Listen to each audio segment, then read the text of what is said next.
Hello guys, তোমরা কেমন আছো? আশা করি খুব ভালো আছো। আমি আজকে বেরিয়ে পড়েছি জালালখালির উদ্দেশ্যে। তো কাকা দেখো দু হাত ছেড়ে গাড়ি চালাচ্ছিল। আমার তো ভীষণ ভয় লাগছিল, কিন্তু ভালোও লাগছিল।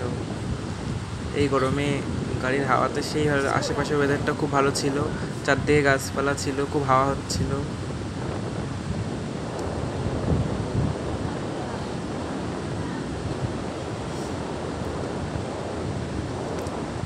রাস্তায় প্রচণ্ড রোদ ছিল, সেজন্য বাড়িতে বসে বোর হচ্ছিলাম। তো ভাবলাম কোথাও একটা ঘুরে আসা যাক, সেজন্য আর কি বেরিয়ে পড়লাম।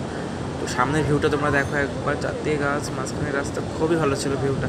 কিন্তু এর মধ্যে ঘটে গিয়েছিল একটা বিপত্তি। আমার মাথায় ছিল একটা ক্যাব, তো ক্যাবটা এত হাওয়া হচ্ছিল, তো হাওয়ার জন্য মাথার থেকে উড়ে পড়ে গিয়েছিল ক্যাবটা। তো আমি ক্যাবটা এখন আনার জন্য গাড়িটা ঘুরিয়ে যাচ্ছি ক্যাবটা আনার জন্য।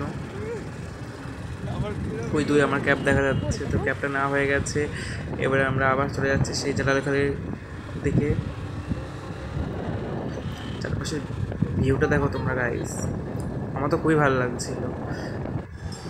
তো এই জায়গাটার ভিউটা তোমরা একবার দেখো, আমার তো খুবই ভালো লাগছিলো এই গাছগুলো এমনভাবে ছিল যেন মনে হচ্ছে আমি কোনো একটা, কি বলে বোঝাবো তোমাদের, মানে একটা স্বপ্নের মধ্যে যাচ্ছি। খুবই ভালো লাগছিলো গাছগুলোকে। এই গাছগুলোর সামনে ফটোশ্যুট করাও খুব ভালো হয়।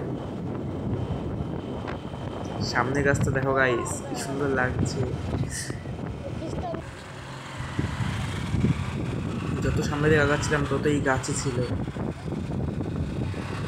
আর গাছগুলো এত সুন্দর ছিল, কি বলবো, তোমরা দেখতেই পাচ্ছ কত সুন্দর গাছগুলো। গাছগুলো দেখার পরে আমার তো মনে হচ্ছিলো দুটো গাছ নিয়ে গিয়ে আমার বাড়ির সামনে লাগিয়ে দিই, কিন্তু এত বড় গাছ কীভাবে ওঠাবো? যদি নিয়ে যাওয়া যায় আমার বাড়ির সামনে তো বড় গাছ, তোমরা যদি জেনে থাকো কীভাবে নিয়ে যাবো তো কমেন্টে একটু জানাও।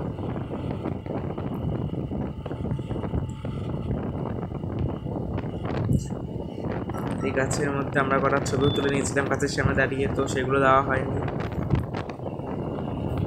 এমনিতেই ব্লগটা অনেক বড় হয়ে গেছে জানি, তোমাদের অনেক বোরিং লাগছে, তোমাদের দেখতে ইচ্ছা করছে না, সেজন্য আর বড় করলাম না।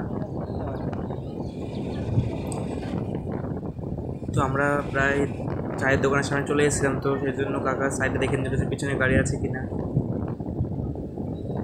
তো এই যে সেই আমাদের চায়ের দোকান, যেখানে চা খাওয়ার জন্য আমরা এত দূর চলে এসেছি গরমের মধ্যে। তো গাড়িটাকে সাইড করে রেখে দিলাম। এবার আমি তোমাদের চায়ের দোকানটা ভালোভাবে ঘুরিয়ে দেখিয়ে দিচ্ছি।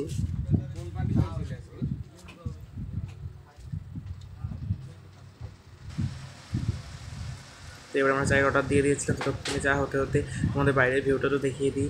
তো এদিকে চা চলে এসছে আমার। তো এই চা খাওয়ার জন্য এত দূর আসা। ভাই চা পাওয়ার সঙ্গে সঙ্গে তো খাওয়া শুরু করে দিয়েছে। তো এবার আমারও চা খাওয়া হয়ে গেছে। এবার আমি চায়ের কাপটাকে ফেলে দিলাম।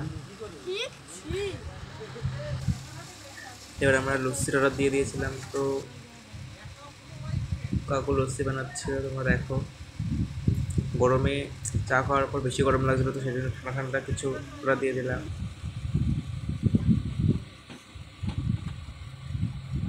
তোমরা কে কে এসেছো ওই জালালখালিতে চা খেতে আমাদের কমেন্ট করে জানাও। আর যারা এখনও চ্যানেলটাকে সাবস্ক্রাইব করোনি, সাবস্ক্রাইব করে আমাকে সাপোর্ট করো। তো গ্লাসে ঢেলে সার্ভ করে দিচ্ছিলো, তো সেই ভিডিওটা আমি তোমাদের করে নিই। এমনি ভিডিওটা অনেক বড় হয়ে যাচ্ছিলো। তো এবার আমরা বাড়ির থেকে যাচ্ছি। তো ভাই প্রথমে গাড়িতে উঠে গেল, এবার আমি উঠছি। তো গাড়িতেও তেল কম ছিল, আর সামনে একটা তেল পাম্পও ছিল, সেই জন্য গাড়ির থেকেও তেল ভরে নেব। তেল পাম্পে চলে এসেছি।